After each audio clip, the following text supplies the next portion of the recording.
यहाँ पर लिखा है परमेश्वर के वचन में, सुख के दिन सुख मान और दुख के दिन सोच, क्योंकि परमेश्वर ने दोनों को एक ही संग रखा है, जिससे मनुष्य अपने बात होने वाली किसी बात को न समझ सके।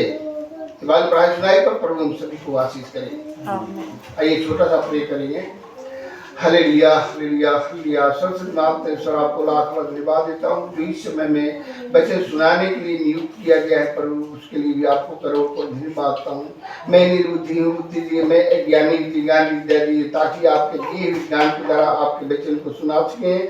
जो भी वचन सुनाए उस पर अनुग्रह शांति प्रेम और आशीष का बारिश किए, ताकि हर दिलों को छू सके, हर दिलों को परमेश्वर आपने समझने की शक्ति समर्थ ज्ञान बुद्धि विवेक दिए, ताकि आपको धन्यवाद दें। शुरू से लेके अंत तक की प्रार्थना आपके हाथ में रखते हैं। जो प्रोग्राम करने जा रहे हैं, जो वचन सुनाने जा रहे हैं, उसको सुनाने के लिए ज्ञान बुद्धि दिए, ताकि आपके वचन हम अच्छे से सुना सकें। सुनने वाले आपके बेटे बेटियों को अच्छे समझने की शक्ति दीजिए। ये सारे विनती पुकार आपके चरण में रखते हुए, अपने आप को आपके चरण में सौंपते हुए मांगता हूँ सर्वशक्तिमान पिता परमेश्वर की इकलौता पुकारने वाले यीशु मसीह के नाम से आमीन। यहाँ पर हम देखते हैं तो परमेश्वर के वचन में हमें मिलता है कि दुख और सुख दोनों परमेश्वर ने एक साथ रखा है। हम लोग ये वचन पढ़ने से हम लोग को इतना तो आशा हमें रहता है कि हमारा परमेश्वर हमारे साथ है, और हमारा परमेश्वर हर दुख सुख में हमारे साथ होकर के हमारा अगुवाई करता है। हमसे बहुत से लोग ऐसा है कि जब दुख और सुख पड़ता है, तो जब दुख पड़ता है तो परमेश्वर को छोड़ के सांसारिक अभिलाषाओं में, सांसारिक दवा इलाज, सांसारिक जादू टोना में लग जाते हैं। लेकिन हम जो परमेश्वर के जन हैं, उस दुख को ये समझे कि ये हमारा परमेश्वर का तारना है, जो हमें दुख और सुख दोनों एक साथ दिया है, और उसको हम सहन करना पड़ेगा, क्योंकि सहन करने से परमेश्वर हमें तारना देता है, और उसी को परमेश्वर ने हमें बचाता है उसके द्वारा। इसलिए हम जब देखते हैं जब आगे देखते हैं, अय्यूब में देखते हैं, तो हमें ये मिलता है कि अय्यूब में हम थोड़ा चलें। अय्यूब 5 का, अय्यूब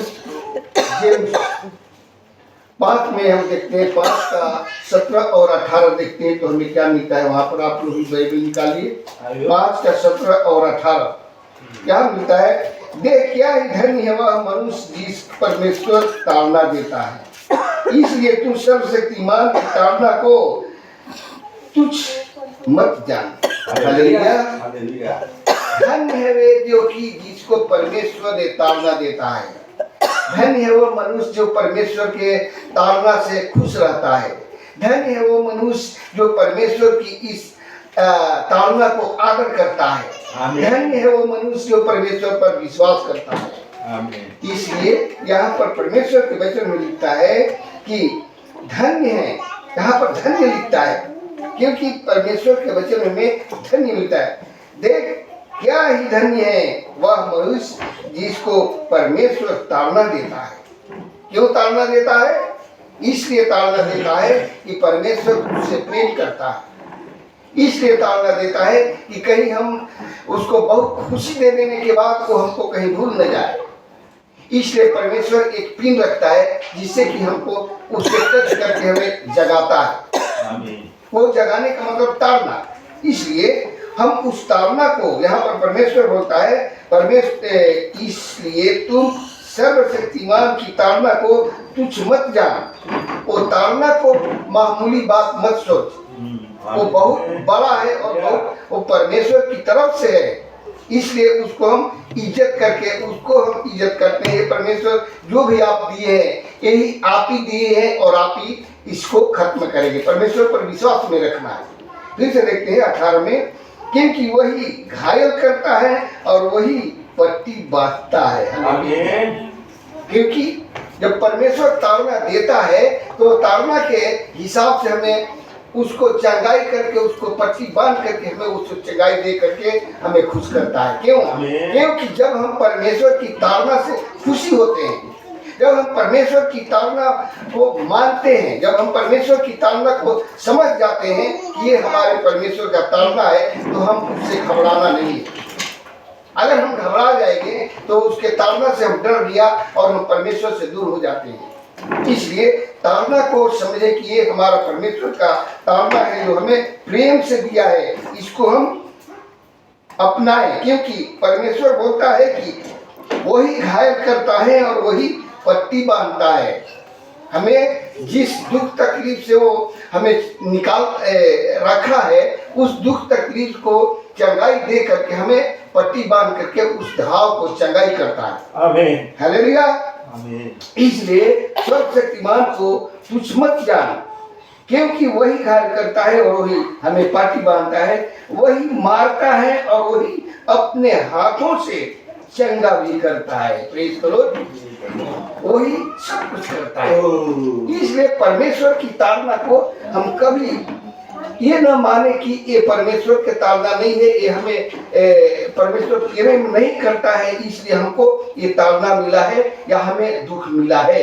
इसलिए हम परमेश्वर को धन्यवाद दें। जिस ताड़ना से हम परमेश्वर की धन्यवाद देते हैं, तो हमें वो यहाँ पर बोलता है कि धन्य है वो मनुष्य जो ताड़ना परमेश्वर को पाकर धन्य बोलता है। 1 कुरिन्थी 10:13 देखते हैं। 1 कुरिन्थी 10:13।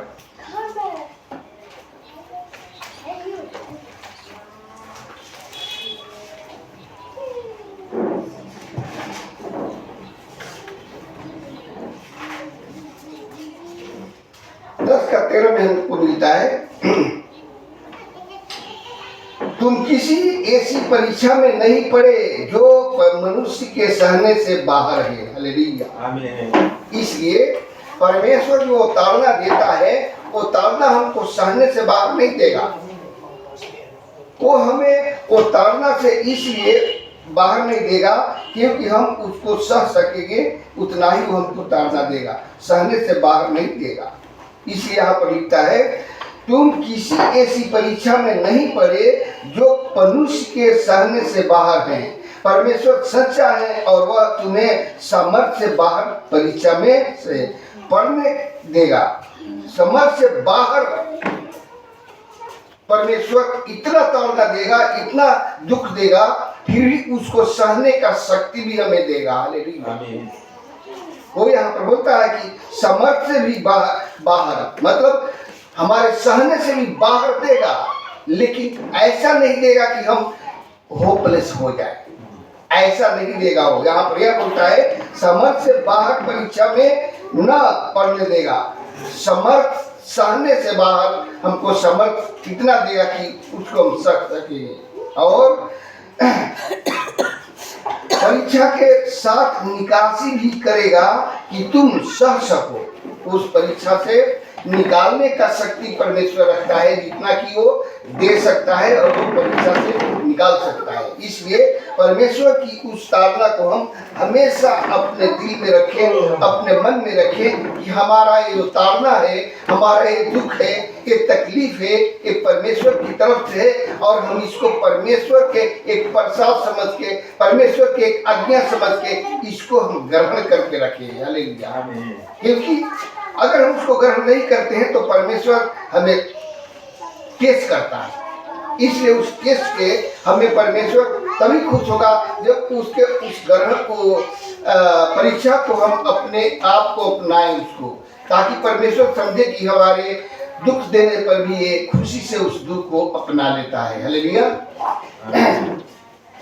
इब्रानी 12:6-8 देखेंगे। 12:6-8।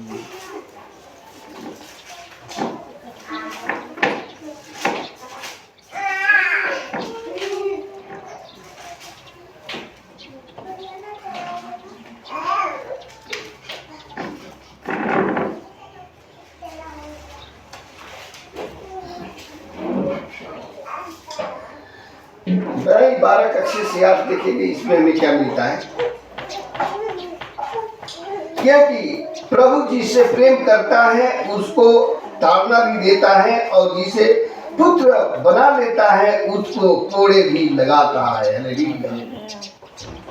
यहाँ पर हम देखते हैं तो वचन में हमें अभी इधर में इतना ताड़ना दिया है, इतना तकलीफ दिया है, लेकिन यहाँ पर हमें परमेश्वर के वचन यह मिलता है कि प्रभु जिसको प्रेम करता है उसी को ताड़ना भी करता है। अभी पहले हम ताड़ना सह चुके हैं, वो सहने का इधर में हमें और हिम्मत और शक्ति परमेश्वर देता है, क्योंकि ताड़ना देता है इसलिए कि हम सह सकें, सहने की शक्ति देता है। और सहने के बाद में परमेश्वर ये बोलता है प्रभु जिससे प्रेम करता है उसी को ताड़ना देता है। अगर जिसको प्रेम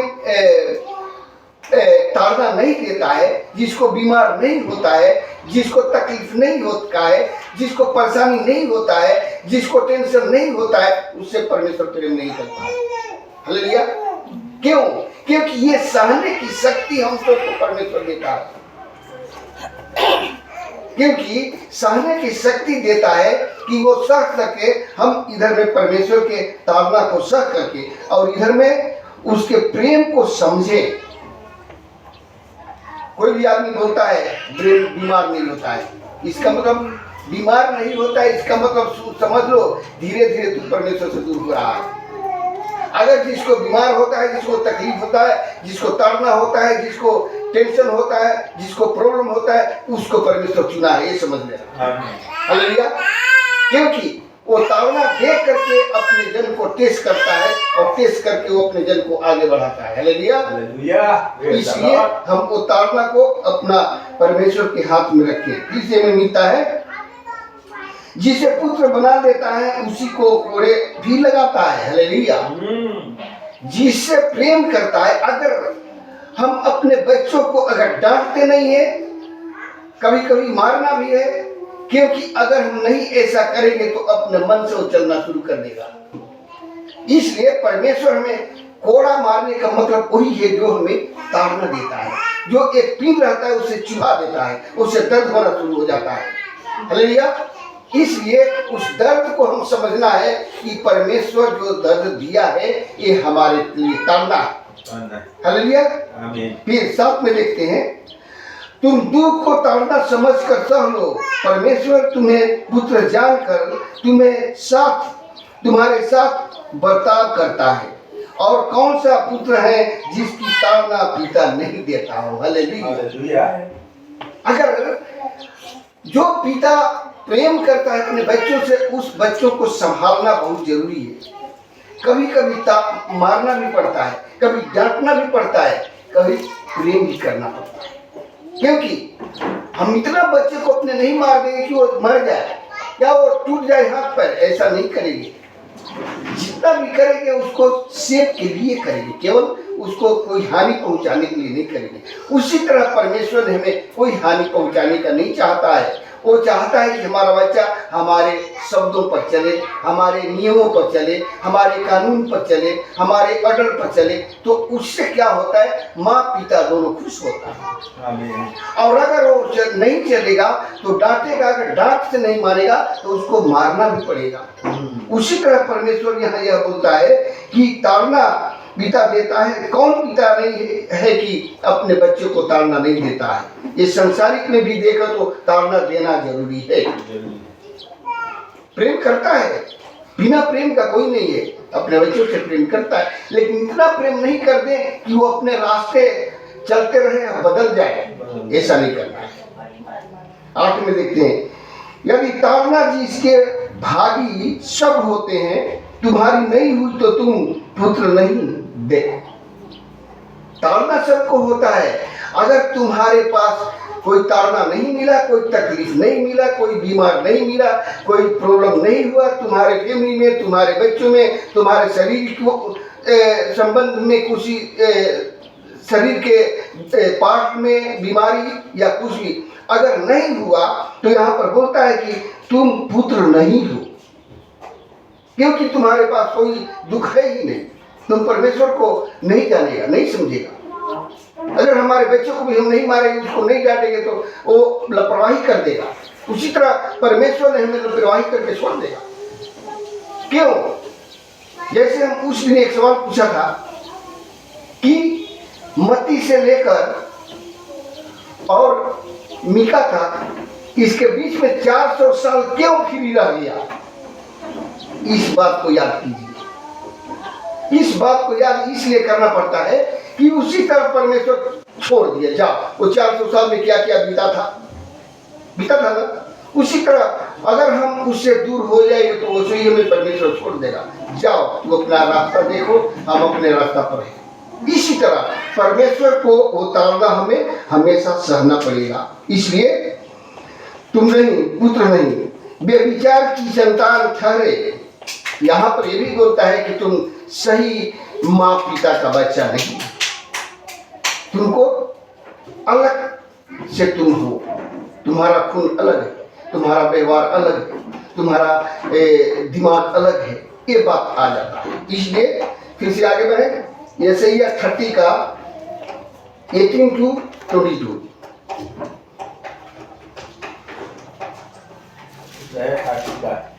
30 का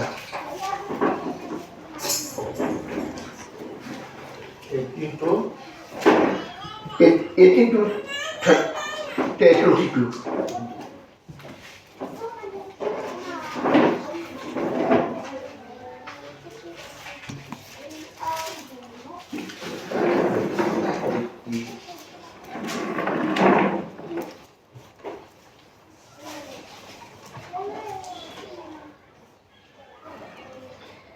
एटीन को देखते हैं।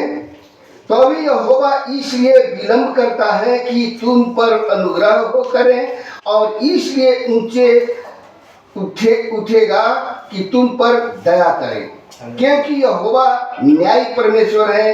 क्या ही धन्य है वे जो उस पर आशा लगाए रहते हैं। हालेलुया।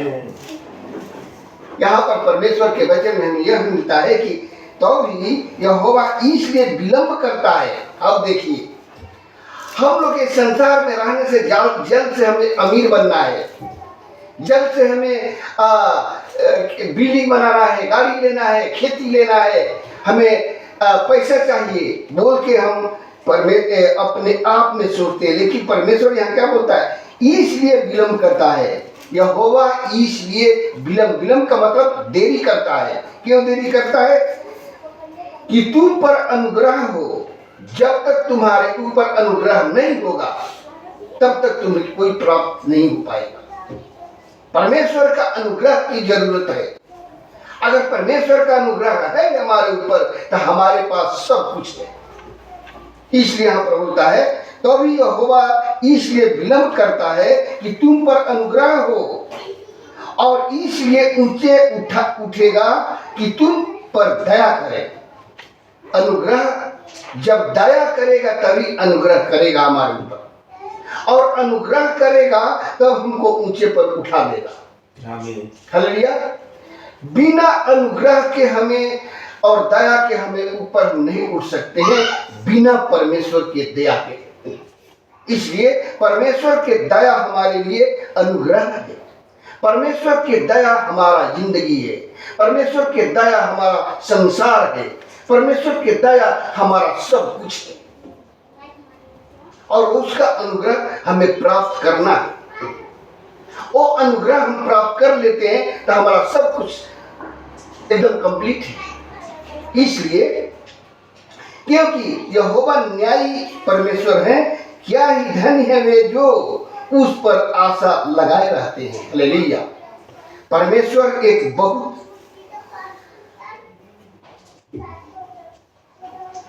न्यायी है। परमेश्वर हम लोगों का न्यायी है। मिला नहीं क्या? यशायाह 30 का 18। इसलिए अनुग्रह जब हमें होता है तो सब कुछ हमें प्राप्त हो जाता है। इसलिए देखते हैं 19 में, हे सिय्योन के लोगों, तुम यरूशलेम में बसे रहो, तुम भी कभी न रोओगे। वह तुम्हारी दुहाई सुनते ही तुम पर निश्चय अनुग्रह करेगा। हालेलुया। सिय्योन को बोलता है, हे सिय्योन तुम चिंता मत करो, हे सिय्योन तुम मत करो, तुम्हारे ऊपर ऊंचे स्थान पर ले जाएगा और तुमको दया करेगा। तुम रो मत, तुम्हारी दुहाई सुनते ही तुम पर निश्चय अनुग्रह करेगा। हालेलुया। तुम्हारी दुहाई। दुहाई का मतलब हम परमेश्वर से दुहाई मांगते हैं, हम परमेश्वर से आग्रह करते हैं, हम परमेश्वर से प्रार्थना करते हैं, तो उस प्रार्थना को सुन करके वो परमेश्वर हमें क्या करता है, हमें अनुग्रह देता है, निश्चय अनुग्रह करेगा। हालेलुया। वह सुनते ही तुम्हारी मानेगा। हालेलुया। क्यों मानेगा? सुनते ही क्यों मानेगा? इसलिए कि हम सच्चे मन, सच्चे दिल, सच्चे आत्मा से हम आराधना करते हैं, हम सच्चे मन, सच्चे आत्मा से प्रे करते हैं, हम सच्चे मन, सच्चे आत्मा से आशा करते हैं, हम सच्चे मन और सच्चे आत्मा के साथ परमेश्वर की महिमा करते हैं। Praise the Lord. इसलिए परमेश्वर हमें वो देना चाहता है। चाहे प्रभु तुम्हें विपत्ति की रोटी और दुख का जल भी दे, तो भी तुम्हारे उपदेश फिर न छिपे और तुम अपनी आंखें से अपने उपदेशों को देखते रहोगे। हालेलुया। उसके दुख को हम अपने आप देखते रहेंगे और उस पर हम आशा लगाए रहेंगे। क्या चीज का? परमेश्वर हमें जो दिया है अनुग्रह, उस अनुग्रह के द्वारा परमेश्वर हमें ये बोलता है वो आशा लगाए रहेगा। उपदेश फिर भी जो उपदेश उसका है हम अपने अंदर में रखेंगे। हालेलुया। उस उपदेश को हम कभी छोड़ेंगे नहीं, उस उपदेश को हम पकड़ के रखना, ताकि उस उपदेश के द्वारा हम आगे बढ़ सके। यहाँ पर बोलता है कि उपदेश फिर न छिपेगा। हालेलुया। अगर परमेश्वर का उपदेश हमारे अंदर में है तो वो हमेशा ज्योति के समान प्रकाश देते रहेगा। इसलिए उस उपदेश को हम पकड़ के रखना जरूरी है। जब कभी तुम दाहिनी या बाईं ओर मुड़ने लगे तो तुम्हारे पीछे से यह वचन तुम्हारे कानों में पड़ेगा। कौन सा वचन? मार्ग यही है, इसी पर चलो। हालेलुया। अगर हम रास्ते चल रहे हैं, जो रास्ते अगर गलत रास्ते जाएंगे तो कोई हमको क्या नाम है, समर्थ नहीं दे सकता है। अगर हम सही रास्ता चल रहे हैं तो परमेश्वर हमारा हाथ पकड़ के क्या बोलेगा? दाईं और बाईं ओर मुड़ने में तुम्हारे पीछे से वह वचन सुनाएगा, कानों में सुनाएगा कि मार्ग यही है। अगर हम अलग रास्ता चलते हैं तो वो हमें एक मार्ग रोक देगा और बाह पकड़ के बोलेगा इधर आओ, मार्ग यह है। तब तुम वह चांदी जिससे तुम्हारी दुखी खुदी हुई मूर्तियां मढ़ी हैं और वह सोना जिससे तुम्हारी ढली हुई मूर्तियां अभी आभूषित हैं अशुद्ध करोगे, तब तो उनको मैले कुचैले वस्त्र के सामने फेंक दोगे। देखो, अगर तुम्हारे ऊपर हमारा अनुग्रह जब होगा तो जितना तुम मूर्तियां बनाए हो, जितना तुम उस अंधेरी नगरी के देवताओं को देखे हो, तुम वो खुद उठाकर फेंक दोगे, क्योंकि तुम समझ जाओगे कि अनुग्रह देने वाला कौन है। हालेलुया। अनुग्रह देने वाला वही है। याकूब में हम चले, एक जगह याकूब में, जेम्स में चले, लास्ट पॉइंट है।